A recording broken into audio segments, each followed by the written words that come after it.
प्यारे बच्चों, मैं आपका हिंदी अध्यापक विनीत पांडे आज संज्ञा के विकारी तत्वों में दूसरा तत्व वचन लेकर उपस्थित हूँ। सबसे पहले वचन क्या है, आइए इसको देखते हैं। वचन यानी संख्या, नंबर, है ना। तो शब्द के जिस रूप से उसके एक या अनेक होने का बोध हो या शब्द की संख्या का बोध हो, उसे क्या कहते हैं, वचन कहते हैं। वचन के भेद देखते हैं। ये दो प्रकार के हैं मुख्यतः, एक वचन और बहुवचन। एक वचन जिससे किसी एक व्यक्ति, वस्तु, प्राणी का बोध हो, एक वचन, जैसे लड़का, बच्चा, स्त्री, गुड़िया आदि। बहुवचन जिससे एक से अधिक व्यक्तियों, वस्तुओं का बोध हो, उसे बहुवचन कहते हैं, जैसे बच्चे, स्त्रियां, गुड़ियाँ, अध्यापक गण आदि। वचन के प्रभाव, ये किस पर पड़ता है? संज्ञा पर, सर्वनाम पर, विशेषण पर, इन पर वचन का प्रभाव पड़ता है। संज्ञा पर क्या प्रभाव है? जैसे युवती काम कर रही है, तो युवतियाँ काम कर रही हैं, बहुवचन हो गया उसका। रही हैं, क्रिया भी बदल गई। अध्यापिका कक्षा में आई, एक वचन है। अध्यापिकाएं कक्षा में आई, तो अध्यापिकाएं होने पर क्या हो गया, क्रिया बदल गई। सर्वनाम में क्या परिवर्तन? वह जा रहा है, वे जा रहे हैं, बहुवचन में वे हो जाता है। उसका दोस्त आया, उनके दोस्त आए। विशेषण पर, वह अच्छा बच्चा है, वे अच्छे बच्चे हैं, यानी जहाँ जैसा सर्वनाम वैसा उसका विशेषण। एक वचन है तो एक वचन, बहुवचन है तो बहुवचन। वचन संबंधी नियम क्या है? पहला देखते हैं, एक वचन का बहुवचन के रूप में प्रयोग। जैसे अध्यापिका बच्चों को पढ़ा रही हैं, है ना, तो एक वचन का बहुवचन के रूप में हैं यहाँ आ गया। क्रिया देखने में तो क्या है, बहुवचन की है। अध्यापिका चूँकि क्या है, आदर सूचक शब्द है, इसलिए यहाँ पर संज्ञा क्रिया में क्या हो गया, हैं का प्रयोग हुआ है। नेहरू जी भारत के प्रथम प्रधानमंत्री थे। मेरे मामा जी कल आएंगे, आएगा नहीं हो सकता, आएगा एक वचन की क्रिया है, लेकिन आएंगे है इसलिए क्योंकि मामा जी का आदर है, सम्मान है। प्रधानाचार्य भाषण दे रहे हैं, भाषण दे रहा है नहीं, भाषण दे रहे हैं, क्योंकि ये आदर सूचक शब्द है। दूसरा, अपने आप को बड़ा बताने के लिए एक वचन के स्थान पर बहुवचन का प्रयोग होता है, जैसे मैं का हम अपना काम स्वयं कर लेंगे, हम कल आपसे मिलने आएंगे, तो यहाँ हम बहुवचन है। हम आपको यहाँ जाने की आज्ञा देते हैं। तीसरा नियम है, बाल, प्राण, दर्शन, लोक, दाम, आशु, होश, हस्ताक्षर आदि ऐसे शब्द हैं जो बहुवचन में प्रयोग होते हैं, इनका हमेशा बहुवचन में प्रयोग होता है। रमा ने अपने बाल धोए, तो धोए शब्द क्रिया से पता चल रहा है कि वो बहुवचन है, इसलिए यहाँ पे बाल शब्द क्या है, बहुवचन है। वहाँ लोग खड़े हैं, तो लोग शब्द क्या है, लोग भीड़ है, जनता है।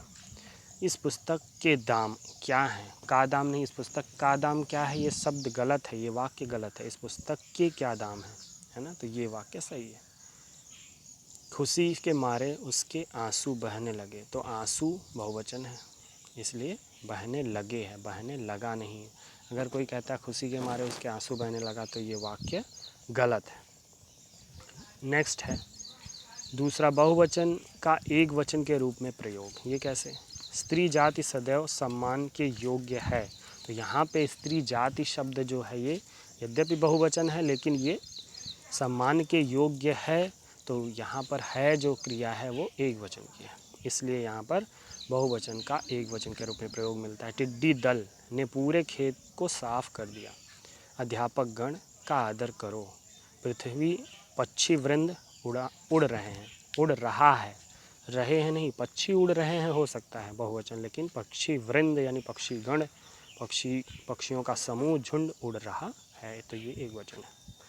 इसमें दूसरा है व्यक्तिवाचक, भाववाचक एवं धातुओं का बोध कराने वाली जातिवाचक संज्ञाएं एक वचन में प्रयुक्त की जाती हैं। जैसे रामू खेल रहा है, रामू व्यक्तिवाचक संज्ञा है। पीपल की चमक अच्छी होती, पीपल भी व्यक्तिवाचक संज्ञा है।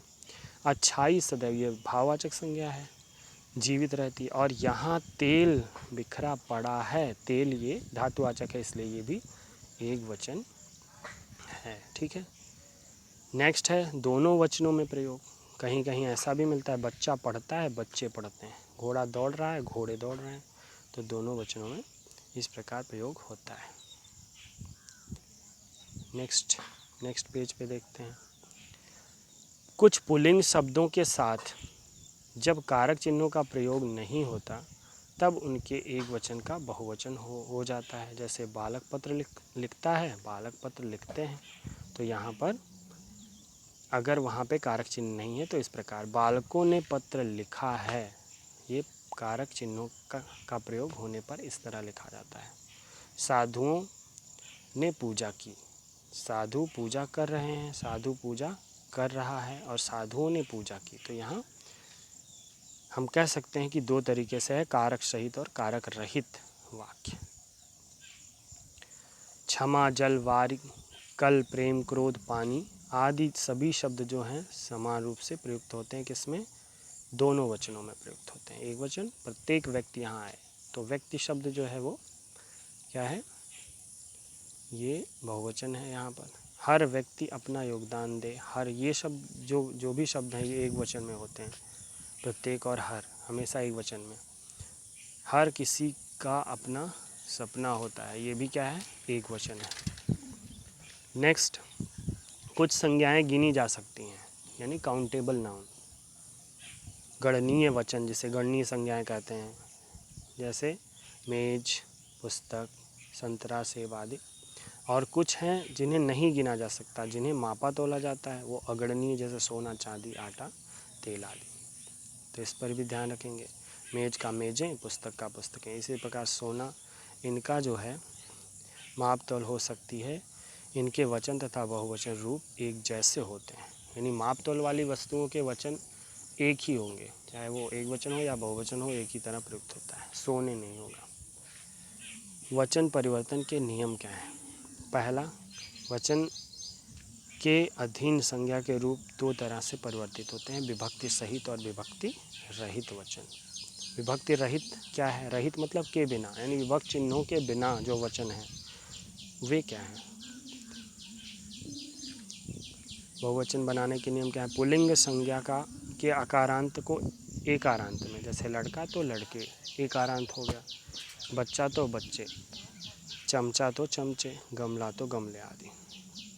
नेक्स्ट, आकारांत स्त्रीलिंग एक वचन संज्ञा शब्दों के अंत में ए लगाने पर बहुवचन हो जाता है। जैसे शाखा, आकारांत है, बड़ा है अंत में तो शाखाएं।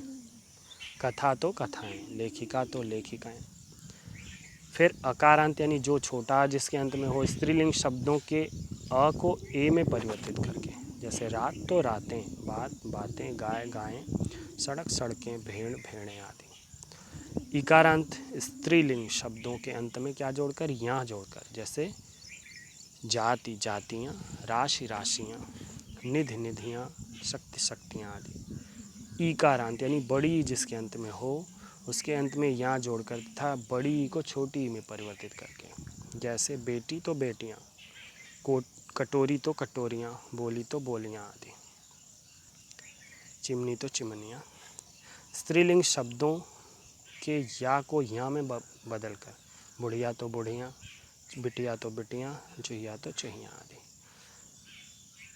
आ, उ, बड़ा उ और औ से अंत होने वाले, यानी आकारांत, उकारांत, ऊकारांत और औकारांत स्त्रीलिंग शब्दों के अंत में ए लगाकर बहुवचन बनाया जा सकता है। जैसे कला कलाएं, बहु बहुएं, बधु बधुएं, ऋतु ऋतुएं, कथा कथाएं, है ना, इस तरह के शब्द। संज्ञाओं के अंतिम अ यानी अंत में आ हो तथा बड़ा आ के स्थान पर ओ लगाकर, जैसे मकान मकानों, पाठशाला पाठशालाओं, घर घरों, दुकान दुकानों आदि।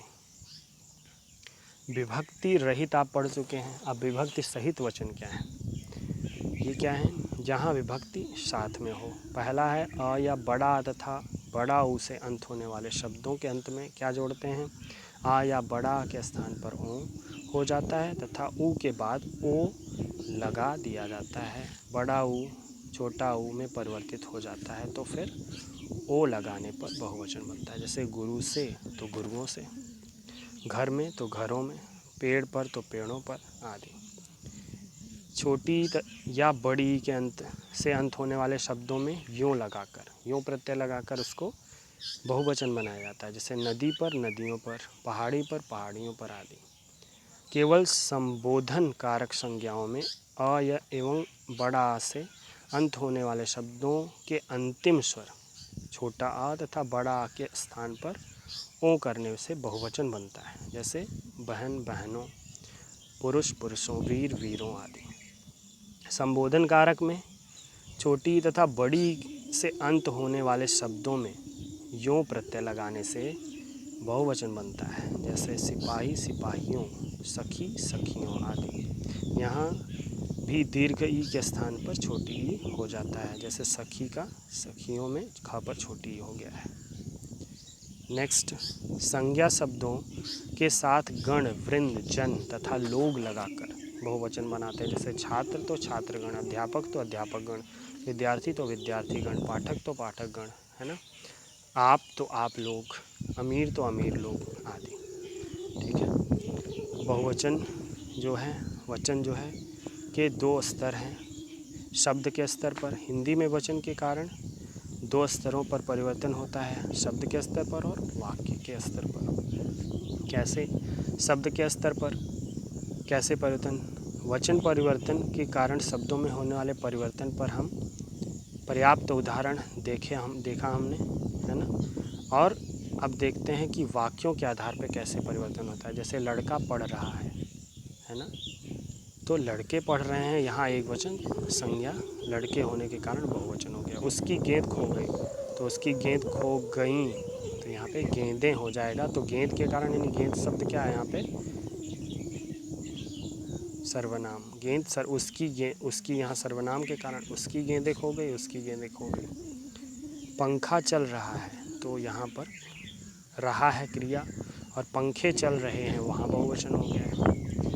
मक्खी उड़ रही है, मक्खियाँ उड़ रही हैं, यहाँ पर रही हैं और रही हैं, इसके कारण परिवर्तन क्रिया के कारण। और दूसरा लास्ट है विशेषण में परिवर्तन, वह पीला पत्ता टूटकर गिर गया, पीला पत्ता तो पीले पत्ते हो जाएगा। दोनों शब्द विशेषण शब्द बहुवचन हो जाएंगे। तो इस प्रकार वचन परिवर्तन के ये नियम हैं, कैसे वचन बदलते हैं। आप सभी इस वीडियो को पढ़िए, लाइक और शेयर करिए, कमेंट भी करिए और चैनल को सब्सक्राइब करिए, जिससे आपको आगे का वीडियो मिलता रहे। Thank you, have a good day.